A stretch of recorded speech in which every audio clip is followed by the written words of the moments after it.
Jeremy from Ember Keepers is joining me here on Checo Pro Radio. Jeremy, how are you? Very good. How's it going? Hey, I'm living the dream. Thanks for joining me today on the program. I know you're very busy. We get questions into the radio program, and you are at Checo Pro the resident expert when it comes to chimneys and flues and fireplaces. So thank you so much for joining me. Thanks for allowing me to be that for you. Yeah, thanks. Questions come in. Why should I have my chimney inspected? To me, it's obvious. Okay. But why don't you tell everybody why you should have your chimney inspected? I mean, the main thing is it's so you know that you're safe burning a fire in your house, right? Yeah, I mean, it's a fire. it's still always going to be a fire in your house. Yeah. So often I like to uh compare it to like driving a car, right? Hmm. You Hmm. know, if you drive a car with a flat tire and the wheel lights out and it's hard to steer, not necessarily too safe, Yeah. right? And so that's where the inspection comes in. You make sure that it meets all the standards. And so there's actually different levels of inspection that we follow. There's the standard level one inspection. If nothing's changed last year, then we get to do that. A level two inspection is what really the industry standard is. We always perform a level two inspection, but basically that is a little bit more in depth.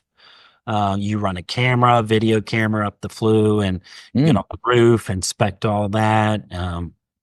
And then the level three is more of like invasive. You go into a wall and Oh, wow. you gotta find evidence or something that you suspect is there. Yeah. Um, You bring up something interesting, going to a wall. I'll tell you a quick story about a fireplace system. I'll call it a system that I had. Yeah. Um, the first house my wife and I owned was built in 1775. wow. So now you're thinking, oh, I know what he's talking about. So in the granite basement, because the basement was built with these granite blocks, Okay. in the center of the basement, there was this huge structure that held what I call the fireplace system. There were five fireplaces all on one chimney, Hmm. and they were designed, they were shallow.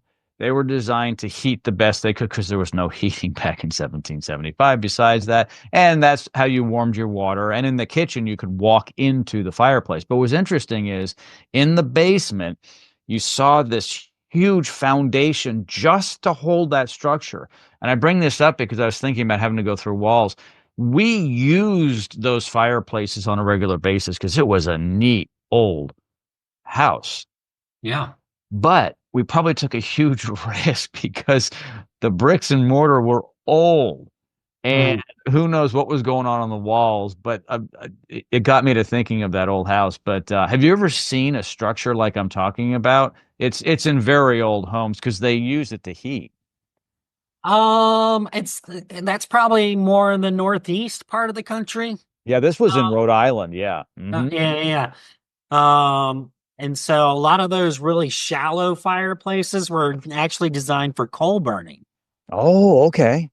And so, yeah, that's all they had. They had no stainless steel vent. They had no terracotta flue tiles. They had no Yeah. standards that we have today. And a lot of our standards come from mistakes in the past. Hmm. We learned that you can't do that. So now we have this standard. And every time something bad happens, you know, Hmm. it, we like to relate that to a new standard or, something that, you know, Absolutely. should be inspected and prevented for Yeah. sure. So if it's not inspected, isn't it possible that there could be a way for something hot like an ember get into the wall, which could cause a house fire? Is that possible? Yeah, it's actually pretty common. Oh, Pretty common. oh, Most chimney fires start in the smoke chamber area. Mm-hmm. Right. So, for example, let's just say that I don't want an inspection. I only want a sweep, right? Some other company comes out there, definitely not us, because that's not what a professional would do. Comes out there, just sweeps it, charges you a nominal amount, you know, and he goes on his way. Mm. Probably has no insurance.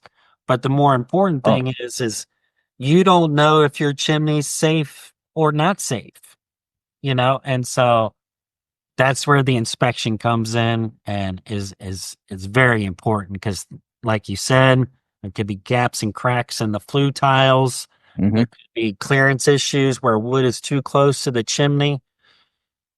You might not know this, but wood doesn't even have to touch actual fire to catch on fire. Sure, it just has to be hot enough, and it can start to combust. Sure. Right. Yeah. Mhm. So just over time, if wood was beside your chimney, it dries out and dries out and dries out, and eventually it becomes charcoal. And so just your hot chimney will set that wood on fire. Oh my gosh. Yeah. Wow. By the way, everybody who's listening and watching, all of Jeremy's information is located in the notes of this podcast. So you can learn more about what he does and reach him with just one click. Jeremy, as always, thank you for joining me today on the program. Thanks for having me.